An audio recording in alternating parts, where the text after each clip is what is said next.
Welcome back to the Payback Portal.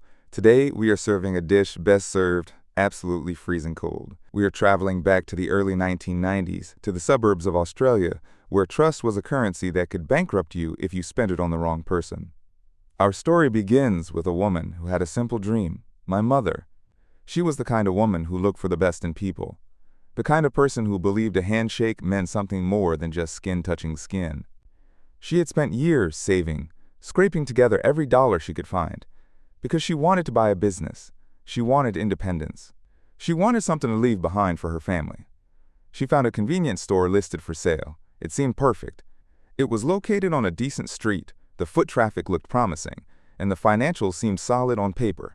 But the selling point wasn't the brick and mortar. It was the owner. Let us call him the con man. The con man was a master of emotional manipulation. When my mother met him, he did not just sell her a shop, he sold her a tragedy. He sat her down in the back office, surrounded by stacks of paper and the hum of an old refrigerator, and he looked her in the eye with water welling up in his own. He told her he was dying. He claimed he had cancer. He said the doctors had given him only months to live. He coughed at the right times. He winced as if in pain when he stood up. He spun a tale of woe that would have made a stone statue weep. He told her he needed to sell the shop quickly, not for profit, but to settle his affairs so his family would not be burdened when he passed. He created a sense of urgency that bypassed my mother's logical brain and went straight to her heart. Because of this urgency, and because she felt she was helping a dying man find peace, she did not look as closely at the books as she should have. She trusted the tax returns he slid across the desk. She trusted the ledger that showed robust daily takings. She paid him. And she paid him fast. She handed over a sum that was roughly double what the shop was actually worth, believing she was paying a premium for a thriving business that would secure her future. The ink on the contract was barely dry when the con man vanished to seek treatment, and my mother took the helm. It took less than a month for the illusion to shatter. The customers did not come. The robust turnover shown in the books was a phantom. The thriving business was running at about 30% of what he had claimed. The tax returns he had shown her? Forgeries. Creative fiction written to entrap a trusting soul. The reality of the situation settled over my mother like a heavy, suffocating blanket. She was not running a business. She was captaining a sinking ship. Every day, she opened the doors at dawn, hoping for a rush that never came. She stayed late into the night, counting coins that barely covered the electricity bill. I was living overseas at the time. I remember the phone calls. In the beginning, her voice was full of nervous excitement.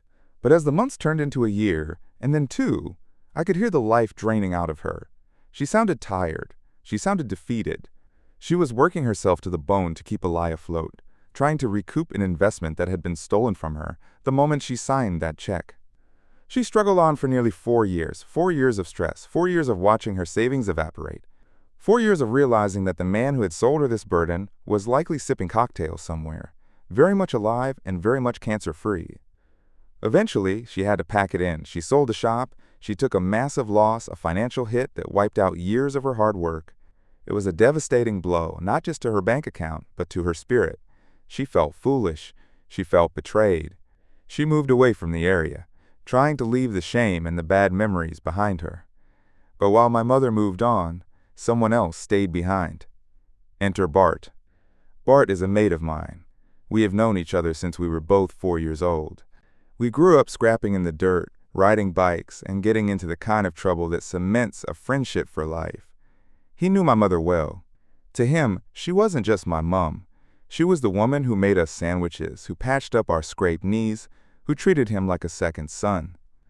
Bart saw what the con man had done. He saw the toll it took on my mother. And unlike my mother, Bart did not believe in karma waiting for the next life.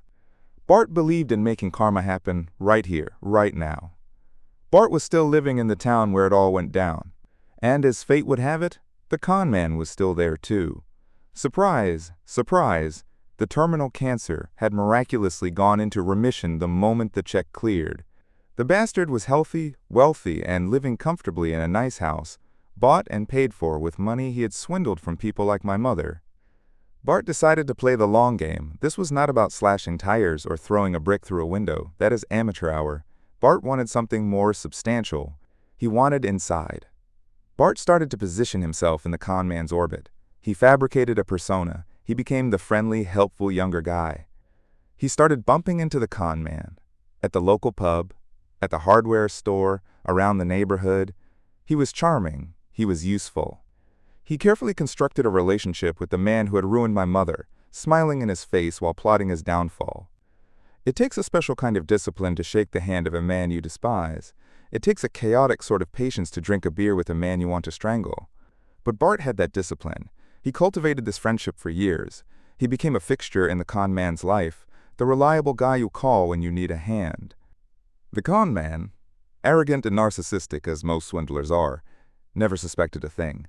He saw Bart as an admirer, a protege, perhaps even a useful idiot. He never connected Bart to the woman he had scammed years prior.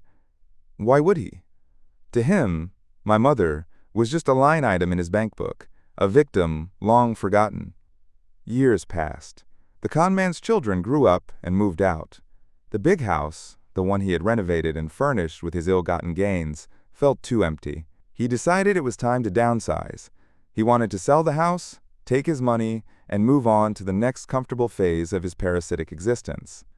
And who did he turn to for help? Good old reliable Bart. By this time, Bart had established himself in real estate and property management circles. The con man gave Bart the contract to sell the house on his behalf. It was the moment Bart had been waiting for. The fox was not just in the hen house. The fox had been given the keys to the coop by the farmer himself. Bart now had unrestricted access to the property. He had the keys. He had the alarm codes. He had the con man's complete trust. One afternoon, after an open house inspection where prospective buyers had tramped through the pristine rooms, Bart stayed behind. He told the con man he needed to double-check the locks and secure the windows. But once the con man's car disappeared around the corner, Bart did not check the windows. He went hunting. He started looking into the nooks and crannies that a normal guest would never see. He checked behind panels. He checked under loose floorboards. He knew the con man was the type to hoard, the type to keep his true assets liquid and close at hand. Men like that do not trust banks because they know that paper trails lead to prison cells. Bart found himself in the hallway, looking up at the ceiling access panel, the crawl space. It was dark, dusty, and uninviting, the perfect place to hide something you do not want the world to see. Bart fetched a ladder. He climbed up, pushing the hatch aside. The air up there was stale, smelling of dry timber and insulation. He clicked on his flashlight, the beam cutting through the dancing dust motes. He crawled over the wooden beams, his knees scraping against the rough surface. He scanned the darkness, nothing but insulation bats and wiring. He was about to turn back, to accept that maybe there was nothing to find, when his light caught a shape in the far corner, tucked behind a structural support beam. It was a box, a heavy, sealed box.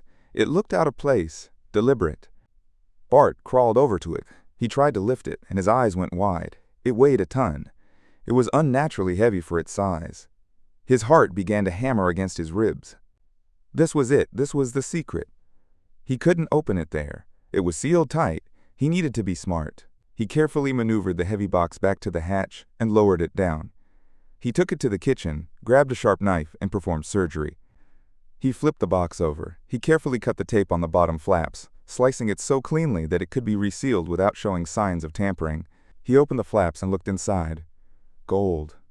Rows of small, heavy, shining bars. Bart stared at it. He did a quick mental calculation. He reckoned there was over 2 kilograms of gold in that box. In the 90s, that was a significant fortune. Today, it would be worth a staggering amount. This was the con man's retirement fund. This was the money he had stolen from my mother, and likely from others, converted into a metal that couldn't be traced, couldn't be taxed, and couldn't be frozen by a court order. Bart stood there in the silent kitchen of his enemy, looking at the physical manifestation of my mother's suffering. The anger flared up, hot and bright.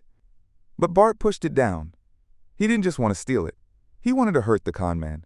He wanted to leave him with nothing but a heavy box of disappointment. He formulated a plan. He couldn't just take the box. The con man would notice it was missing immediately. No, the box had to stay. The weight had to stay. Bart took a few measurements. He took photos. He resealed the bottom of the box with fresh tape, careful to match the alignment perfectly.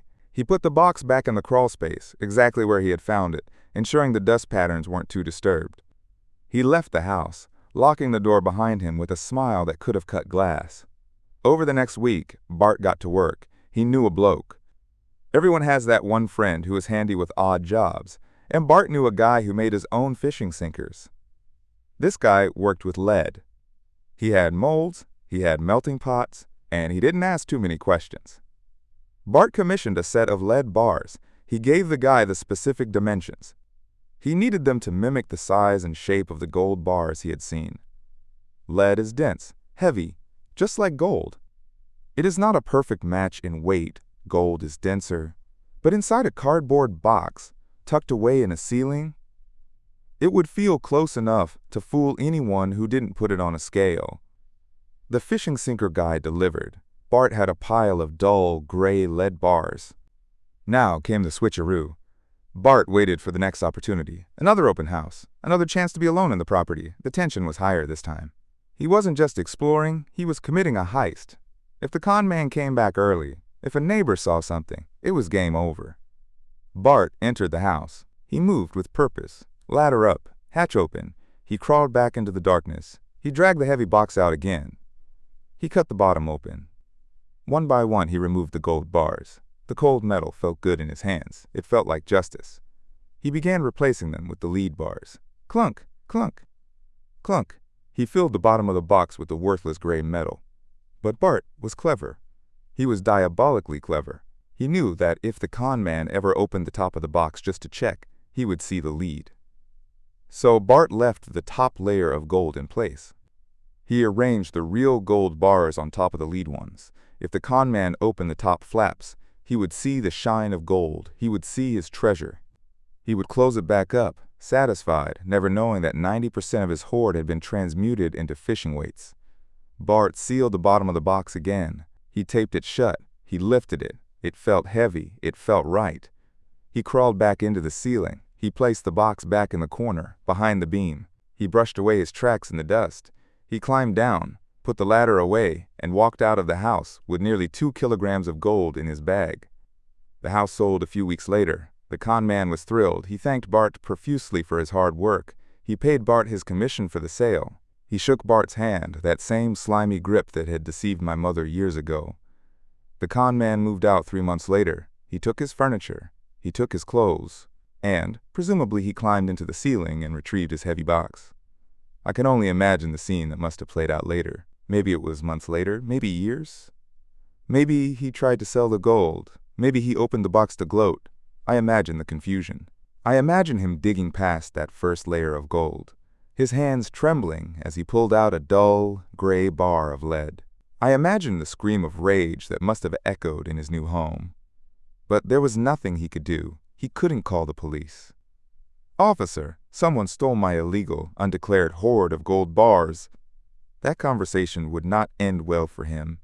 He had to eat the loss. He had to swallow the poison he had served to so many others. There has never been a mention of the missing gold. The con man vanished from our lives, likely nursing a very expensive grudge against a thief he could never identify. As for the gold, Bart didn't keep it. He didn't buy a new car. He didn't go on a holiday. Bart sold the gold through private channels. He converted the metal back into cash. And then he went to visit my mother. He sat her down, much like the con man had done, but with a very different intention. He told her a partial truth. He didn't tell her the details of the heist. He swore her to secrecy, even from me, to protect himself. He simply gave her the money. He handed her a stack of cash. It came to about 35,000 Australian dollars. Now, $35,000 didn't cover everything she had lost. It didn't pay back the double price she paid for the business. It didn't give her back those 4 years of stress and heartache. But at that time, in her life, it was a massive difference. It was a lifeline. It was enough to clear her remaining debts. It was enough to give her a cushion, a sense of security she hadn't felt since the day she signed that cursed contract. Bart made her promise never to tell anyone where the money came from. He protected her from being an accessory, and he protected himself from the law. My mother kept that secret for years. She only spilled the beans to me last year, decades after the fact, when the statute of limitations was well and truly dust in the wind. When she told me the story, I didn't know whether to laugh or cry. I looked at Bart, this guy I've known my whole life, and I saw him in a new light. He wasn't just my mate. He was a vigilante, He saw a wrong that the law couldn't fix, and he fixed it himself with a roll of tape, a ladder, and some fishing sinkers.